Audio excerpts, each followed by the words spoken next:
اليوم حنسوي مراجعة على الماشي الميكروفون رهيب من شركة هولولاند اسمه لارك ماكس 2. هذا ميكروفون كلش احترافي، يصور 32 بت بمواصفات كلش رهيبة وبملحقات كلش هواية وكلش مفيدة، وانا برأيي الشخصي هذا افضل جهاز الكتروني تم تصنيعه بسنة 2025. فحنسوي مراجعة سريعة على الماشي، خليكم ويانا، حطوا لايك وخلينا نبدي. من احلى الفيكات اللي عجبتني بهذا الميكروفون انه تجي وياه سماعة وايرلس. هذا يعني انه من تستعمل الميكروفون اثناء التسجيل تقدر تربط هاي السماعات الوايرلس وتسمع الصوت بوضوح من دون اي واير مرتبط قدام الكاميرا.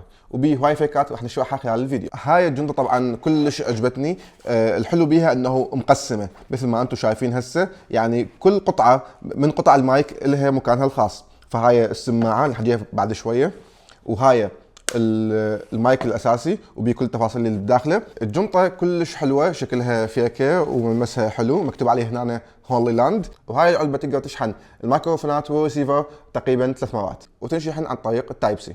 السالفة الثانية الحلوة الموجودة بالجنطة هي هاي السماعات اللي سولفنا عليها، سماعات الوايرلس اللي لها مكان خاص بالجنطة. فد شوية راح نشرح عليها بالتفصيل.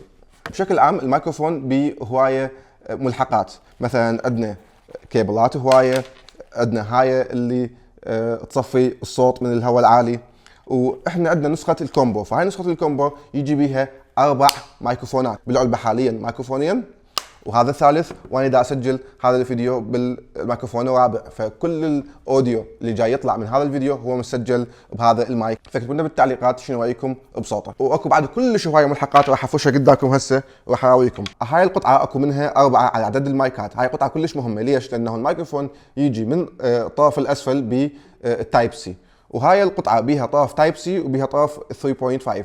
فاحنا من نركبها نقدر هنا نربط اي ميكروفون 3.5 او نقدر نستعمل احد ميكروفونات اللافا اللي موجوده ويا الميكروفون. فخلينا نسوي تجربه مباشره لهذا الموضوع.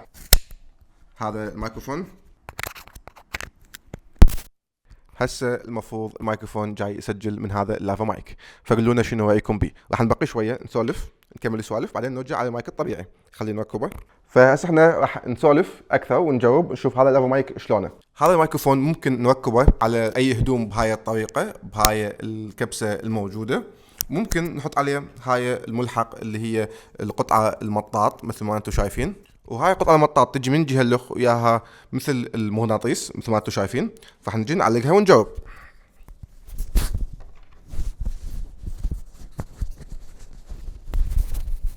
فبهاي الطريقة ممكن نحن نستعمل الميكروفون بدون ما يبين شكله وهو داخل التيشيرت، وما مبين بس هاي النقطة الصغيرة مال المغناطيس. كل هاي الهوسة وهذا الكومبو اللي اشتريناه كليته سعره $280. فهاي نسخة الكومبو اللي عندنا توفر لنا 4 مايكات، ورسيفر للتليفون ورسيفر للكاميرا. يعني نقدر احنا نسجل على نفس الكاميرا 4 اشخاص وكل واحد لهم مايكهم الخاص، او نربط الرسيفر على التليفون ونقدر نسجل مقابله 4 اشخاص يسولفون بنفس اللحظه ويا هذا المايك. فلانه احنا عندنا 4 مايكات فكل ملحق بالعلبه اكو منه 4. هاي القطعه اكو منها 4، اللافا مايك اكو منها 4، وحتى هاي اكو منها 4. والكومبو كله سعره $280. اتوقع هذا الكومبو كلش مناسب. كواليتي الصوت والملحقات اللي هوايه الموجوده كلش مناسبه لهذا السعر. حجم الميكروفون حجمه صغير ومناسب، لا هو كلش صغير ولا هو كلش كبير. تقريبا حجمه يصير طول نص اصبع. الميكروفون شغال 32 بت.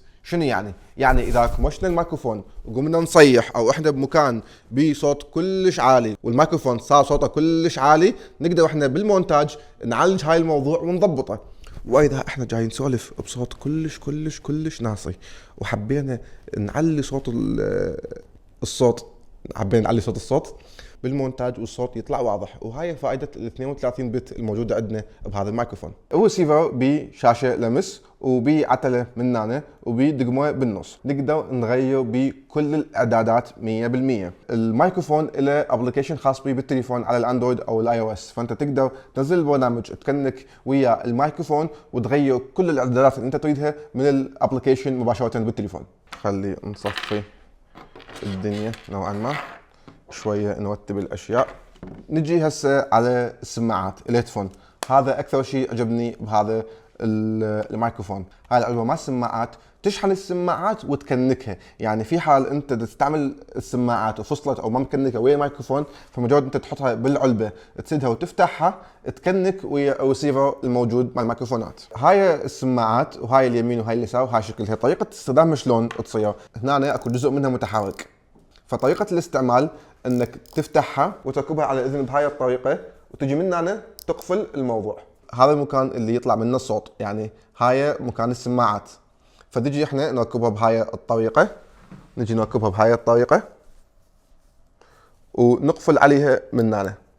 الهيدفون كلش مريح وكلش خفيف ويعني مريحه جدا. والفكره الحلوه بيها انه ماكو واير بينك وبين الكاميرا، انت مضطر لازم تكون يم الكاميرا حتى تقدر تسمع الصوت بوضوح. وهاي على اساس انه تكنك مسافه 100 متر. احنا ما جربناها، بس جربناها اكثر من 10 امتار هي تكنك. يعني اذا انت بعيد عن الكاميرا اكثر من 10 امتار تقدر تسمع الصوت اللي جاي يسجله المايك بوضوح. لازم هو يكون اكو بيها بعض التاخير او بعض الليتنسي، بس انا من دا استخدمها ما دا احس بيها اي ليتنسي. فانا هسه من دا اسولف ودا اسمع صوتي بالهيدفون ما دا احس اكو هذاك الليتنسي الكبير، يعني جزء من الثانيه، بس اثناء التصوير مستحيل احد يقدر يحس به. هاي كانت مراجعه سريعه لهذا الميكروفون الرهيب. كتبوا لنا بالتعليقات شنو رايكم بهذا الميكروفون. اذا احد مشتري يكتب لنا تجربه الاستخدام مالته ويكتب لنا شنو رايه بهذا الميكروفون. واذا احد ناوي يشتري فانا انصح انه تشتري. واذا اي احد ناوي يشتري الميكروفون وعنده اي سؤال يقدر يكتب لنا بالتعليقات ونقدر نرد عليه. احنا سوينا مراجعه على الماشي، ما ذكرنا كل التفاصيل الدقيقه بالضبط. فتحياتنا لكم ونشوف قريبا فيديوهات جديده. أمتم مساء. حلوه أمتم مساء.